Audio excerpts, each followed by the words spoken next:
इंद्र, आज हम भवरोग की कथा के बारे में जानेंगे। यह कथा है चक्रवर्ती सनत कुमार की।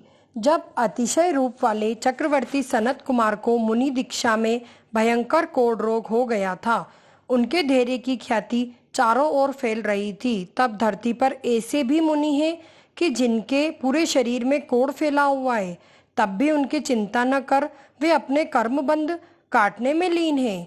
तब उनके धैर्य की प्रशंसा सुनकर एक देव वैद्य का रूप धारण करके आया और कहने लगा, हे प्रभु, आपकी आज्ञा हो तो मेरी औषधि से आपका रोग एक क्षण में मिट सकता है। उस समय मुनिराज ने कहा, हे वत्स, इस शरीर का कोढ़ मिट जाए ऐसी रिद्धि ताकत तो मेरे थूक में ही है, परंतु मुझे नश्वर शरीर रोग की जरा भी चिंता नहीं है।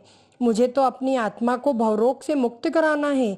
उसकी दवा अगर तुम्हारे पास है तो मेरे भवरोग दूर कर दो। तब देव ने कहा, हे प्रभु, इस रोग को मिटाने की रत्नत्रय औषध तो आपके पास ही है और आप स्वयं उसके ज्ञाता हैं।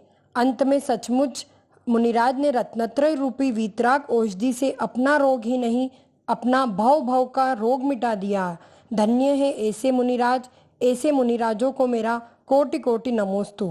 इस दृष्टांत से श्री गुरु कहते हैं, हे जीव, तू देह की चिंता मत कर, आत्मा को दुखी करने वाले भवरोग को मिटाने का उपाय कर। हे जीव, यदि तू जन्म जरा मृत्यु के रोग को मिटाना चाहते हो, तो अजर अमर होना चाहता है, तो धर्म रूपी अमृत का पान करो। संसार के डॉक्टरों ने टीबी, कैंसर आदि की दवा का अनुसंधान तो किया, परंतु जन्म मरण के रोग की कोई दवा उनके पास नहीं है। उस भवरोग को मिटाने की दवा तो भगवान जिनेंद्र देव ने ही खोजी है, और वो दवा जिनवाणी माँ के आंचल में रखी हुई है। कौन सी औषधि है? वह कौन सी औषधि है? रत्नत्रय धर्म रूपी रसायन ही उस भव के रोग को मिटाने की अचूक दवा है। उसका सेवन करो। धर्म के सेवन से भव रोग मिट जाता है और मोक्ष प्राप्त होता है।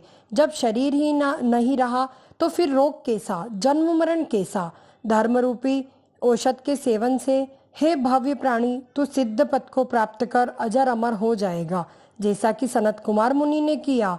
अनेक सिद्धों ने जो रास्ता अपनाया वही तुझे भी अपनाना पड़ेगा, अन्य कोई दूसरा रास्ता नहीं है। जय जिनेंद्र।